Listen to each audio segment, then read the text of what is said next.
Dobar dan. Ja sam načelnik policijske postaje Baška. Ja sam vam došao danas pokazati to što ste me pitali preko telefona, vi s televizije. I ja ću sad ići da vam pokažem s vama, da vidite šta ima u ovom našem lepom selu. I imate lijepo ove ovce, ljudi uzgajaju, i imate vinograde i možete da se kupate po ljeti, jako razvijen turizam imate ovdje.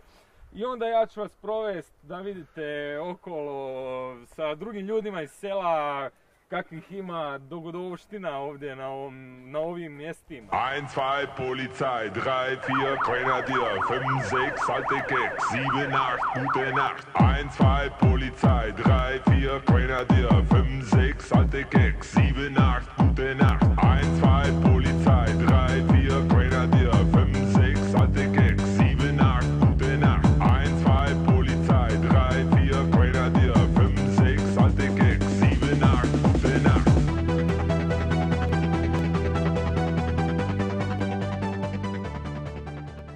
Evo vidite, ovdje se prakticira sport utjerivanja ovaca. Ovce se dovedu do jednog mjesta koji se zove mrgar, onda se stave unutra i onda se tamo odvajaju za razne potrebe njihovih raznih vlasnika. Sad ću vam pokazati kako policija utjeruje ovce kada im se stanu na put, kada su nam na cesti, kad ne možemo raditi radi njih. Ajde ovco, bježi odavde! Ajde sranje jedno! Bježi odavde od četino jedna! Ajde ovco jedna, bježi doma kod svog pastira,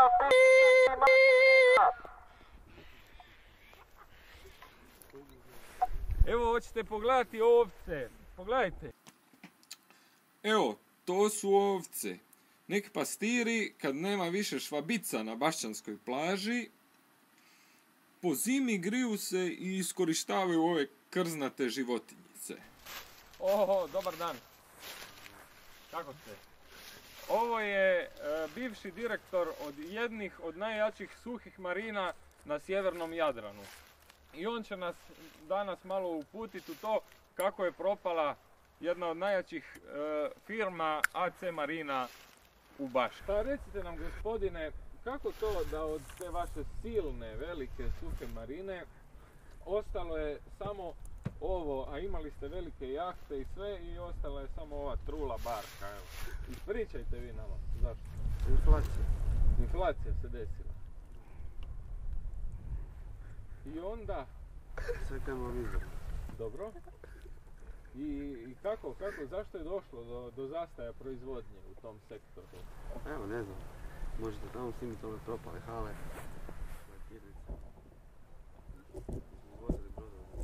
Dobro. A kako to da ste propali? Inflacija. Željezo poskupilo. Željezo poskupilo. Sad ga prodajemo ovako, tu do prikolice stare režemo, vidit ćete poslije. Trči, tako. Stani! Sad skači na jednoj nozi. A prema napred idi. To. Ajde, sad 2-3 metra na drugu nogu. To. Sad skači s dvije noge. Dobar dan! Dobar dan. Kako ste?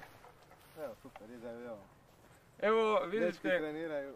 Evo, vidim. Ko uvijek, a? Sve dobro, da. Da. Evo, vidite, ovo je ovako predsjednik nogometnog kluba općine Baška. I on upravo ovdje trenira svoje nogometaše. Nažalost, od silnih nogometaša ostao je samo jedan, tako da ima jednog čovjeka u klubu i sam je on predsjednik.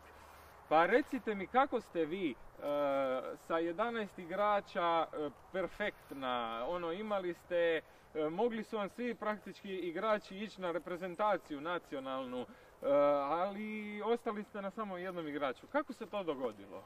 Evo, kao što vidite, ovdje više nema ničega, tako nema ni ljudi, tako da evo, jedna mlada nada je ostala. Razumijem. Razmišljamo ga prodat, bar da zaradimo, pa nekako sa novcima možda doći do nekoga i tako. A vi ćete... Kupiti jednu momčad neku možda i tako. Razumijem. A vi ćete ga prodati, za koliko ga možete prodati? A vidit ćemo, ako ovako nastavi, procjene bi mogle biti tamo preko jedno... A šta ja znam, ne bi sad htio baš govoriti o tome. Dobro, u redu, naravno, to je poslovna tajna, ali uglavnom vi ste biznismen koji još uvijek u našoj kotlini jako dobro uspijeva i mislim, za razliku od recimo Suhe Marine koja je ostala na jednoj truloj barci, vi ste uspjeli evo zadržati još jednog igrača, čak to možete prodati i znači kod vas se ekonomija još uvijek nekako drži na nivou, zar ne? Pa da, ono, znate kako se kaže, bolje biti prvi na selu nego zadnji u gradu. Prvi na selu, zadnji u gradu, da. Grada ovdje s nekim kešom i možete doći do većega, još do većeg bogatstva i doprinjeti mjesto malo. Razumijem. Možda napraviti neku momčad, kupiti, sve sa lovom može. Da. Pa evo, ništa, hvala vam lijepa na intervjuu. Nema problema.